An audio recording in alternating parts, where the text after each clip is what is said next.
Welcome to On My Way to Wealth, the podcast where busy Gen Xers can learn financial tips as they navigate life on their way to wealth. And now, please join your host, Luis Rosa. This episode is brought to you by Latin Excellence. Visit latinexcellence.com. That's Latinx, CELLENCE.com or latinxmovement.com to learn more and shop our merchandise. You are excellence. Hello and welcome to another episode of On My Way to Wealth. My name is Luis and I'm your host. I hope everyone had a great Thanksgiving weekend. I certainly did and happy to be back. So thank you all for tuning in.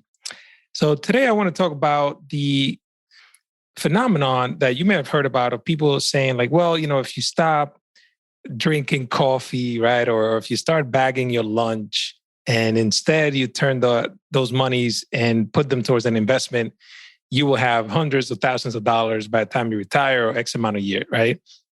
So, the math is correct. Obviously, yeah, if you take things into consideration like compound interest, when you invest money and then you make interest on top of that interest, over time, it's going to add up to a large sum of money, right? The longer you do it for and the more consistent you get that rate of return, the more money you'll accumulate. So basically, compound interest is when you get interest on top of not only the principal you initially put down, but also the interest. So for example, let's say you invested $100 and for simplicity purposes, say you got a 10% dividend.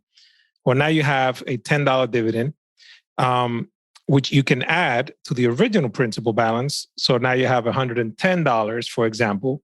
And if you get 10% again, that 10% of $110 is now $11 as opposed to 10 based on the original 100. So over time, as you invest, the interest compounds over the initial interest that you received and all the interest you receive going forward, which is a great phenomenon.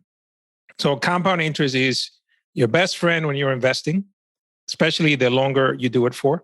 And it's also your worst enemy when you owe, because compound interest can work against you when you have debt, like a credit card, right? If you charge $1,000 on a credit card and that rate is 10%, well, now that's $100 more. Now you owe $1,100, right? And then interest gets charged on top of the interest on top, so that snowballs on you in the wrong direction. And it could be very hard to get out of that particular hole. Now, the reason I mentioned compound interest is because you may have heard, there's books out there, articles that talk about sacrificing a certain thing today. One famous one is the lattes, right? Because some people drink coffee every day, something that you do on a daily basis. Some people do cigarettes, for example. Some people eat out or they just have their lunch when they go to work. Let's say they just have it from a store and they don't bring it from the house. So ultimately, the concept is if you take all this money that you would have spent on X, then it's going to be a ton of money later down the line, right? And the math is right, so I'm not arguing that. But what I want to take into consideration is the fact that you don't necessarily need to take all the enjoyment out of life in order to be successful later and have a safe retirement and get out of debt and accomplish your goals, whether it's buying a house or sending your kids to college or traveling. There are ways to do it. Granted, not necessarily easy. Maybe you can't do everything you want to do. Maybe you cannot do it as often as you like to do it. But I am of the school of thought that you can have your latte and drink it too. And it's just a matter of allocating your resources properly. So to give you an example, if you look at governments and large businesses, they all operate on a certain spending plan. Some people call it a budget. I know most people don't like the word budget because it sounds restrictive. But if you think about it, the US government has a budget of trillions of dollars at this point, right? Now, not all of us has the ability to just print money like the government does. But think about it from a business standpoint. If you have a certain business, at some point during the year, they meet up and they have a budget for the following year. And they say, okay, we're going to spend X amount paying our employees. We're going to spend X amount of money on advertising, X amount of money on rent, and so on and so forth, right? Contributions to employees' 401ks, marketing, and so on. So if you look at it from that point of view, you can incorporate whatever it is that you like into your budget. Just make it a line item.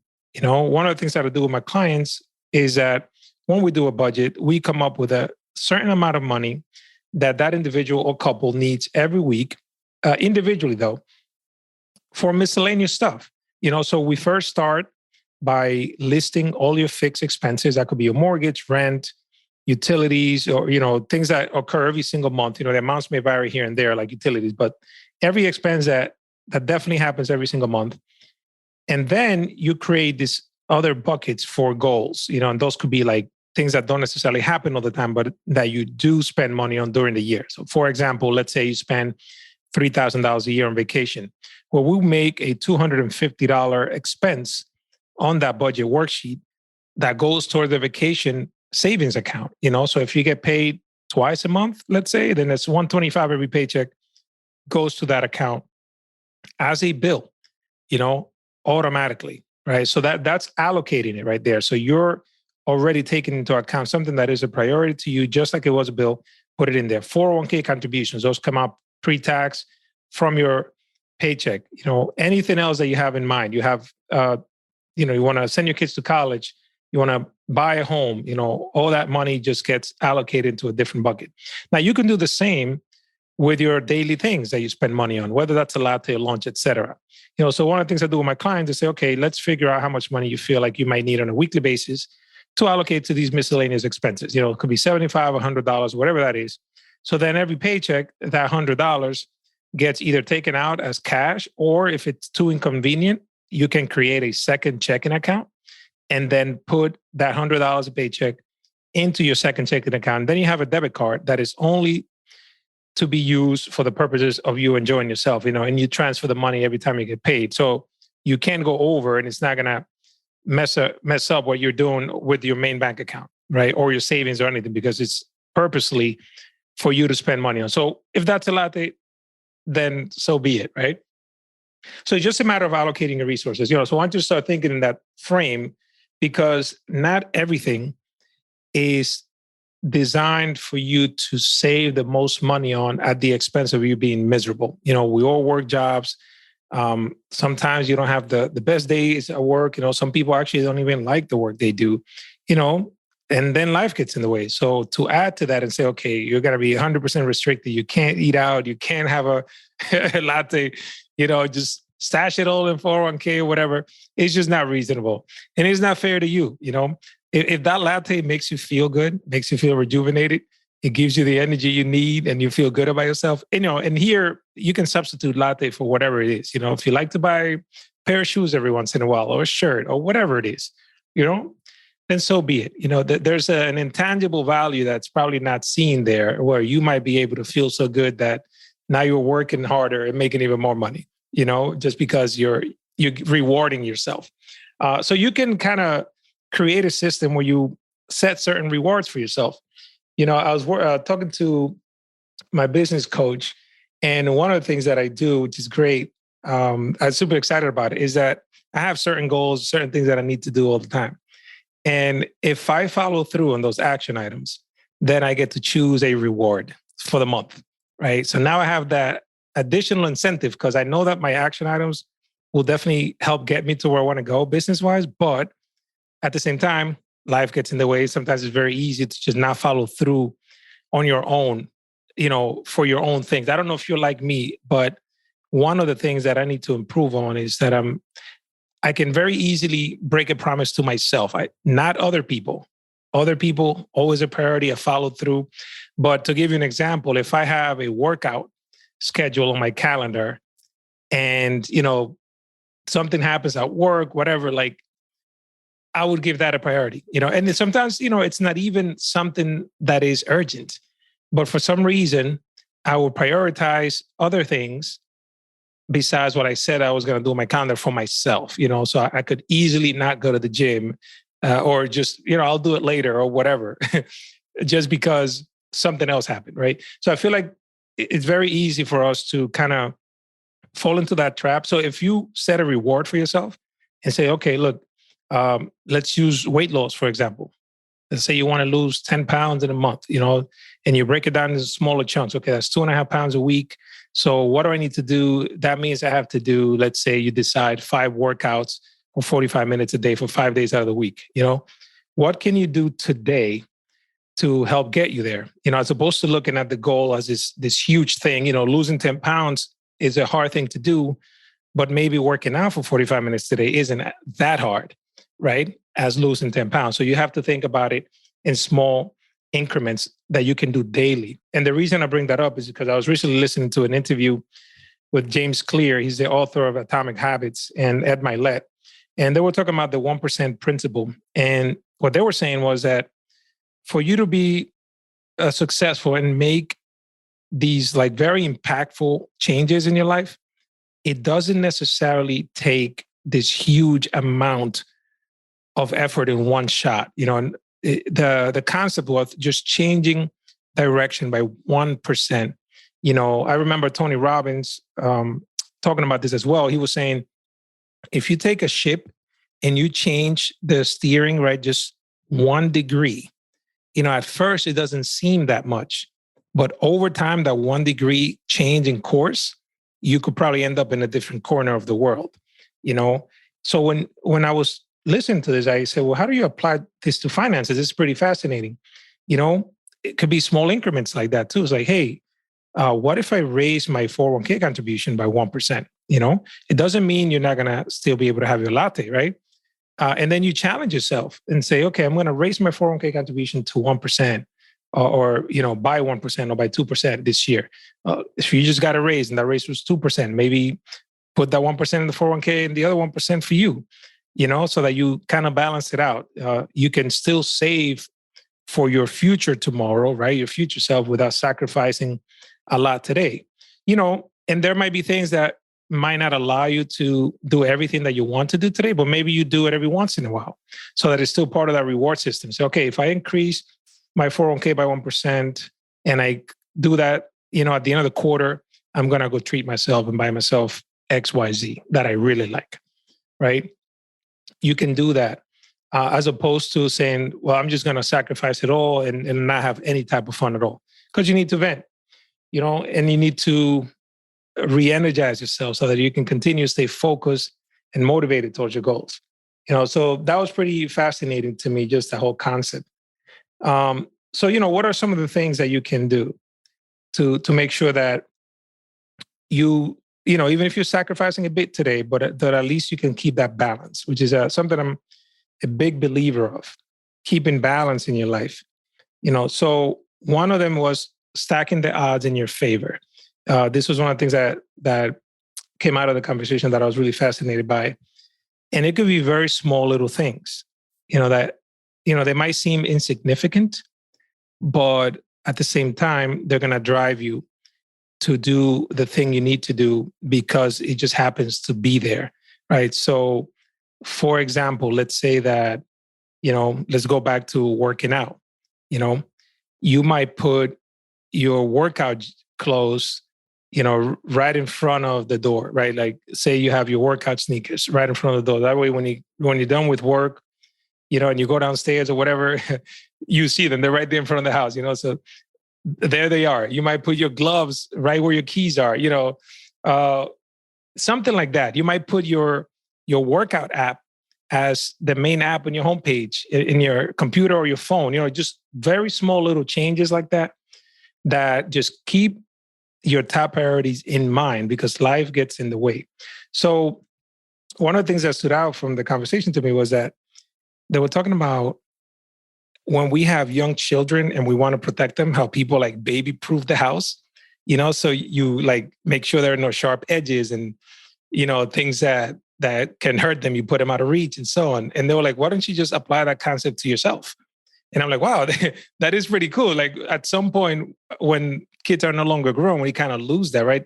But in reality, you can make your environment in that way where you basically stack the odds, in your favor. And so if what you want to do is lose weight, you can do that, right? You can find somebody else that's going to be an accountability partner as well and be like, hey, listen, call me at this time and ask me how my workout was, and now, oh crap, so-and-so is going to call me at 6. I better get to the gym because I don't want to be like, oh, I didn't go today. Anything, little silly stuff like that, right? And we can do that with money, right?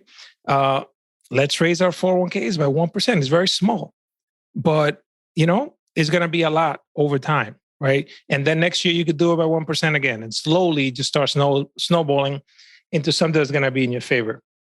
Also realize that time is on your side. The sooner you start, the better. However, don't think about all the mistakes you've made in the past and dwell on them, because, in those quote unquote L's, as people say, the losses, there's always a lesson. So use those to motivate you to do better in the future. So you know what? You might have gotten into debt. I've been there. I got into debt when I was in college.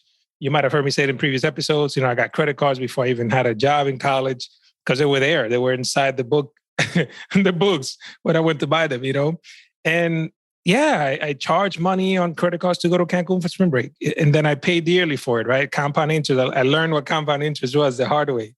So those are things that you use it. I like to think of it as your tuition. It might have been an expensive tuition, right? Just think about it that way. Wow, you know what? I went to school, I learned, and this is what it cost me. But guess what? Now I know better. So now I know how not to do something. And going forward, I know how to make the changes that I need. So you can always make the situation better.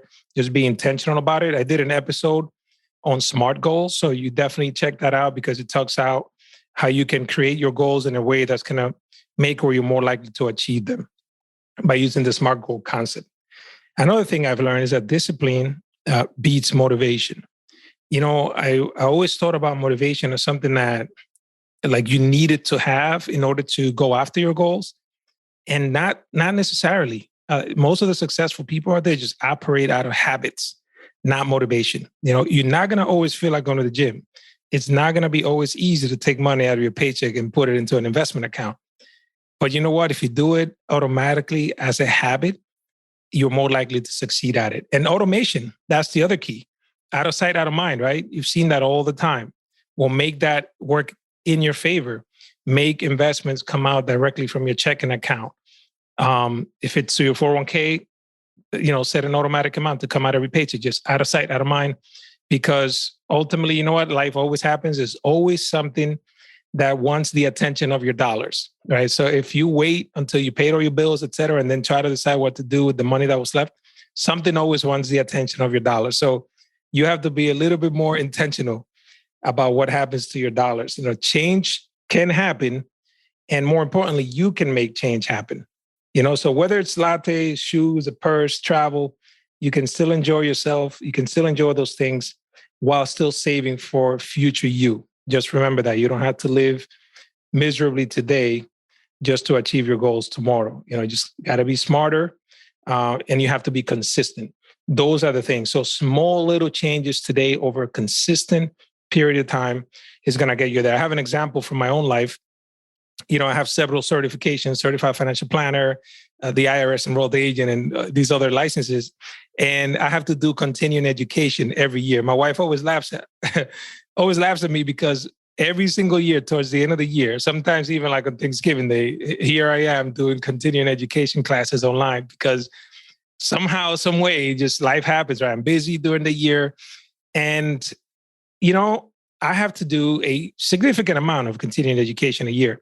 And now I have to cram it between November to December for the entire year. When in reality, had I said to myself, you know what, once a week for an hour, I'm going to sit down and do one of these continuing education modules.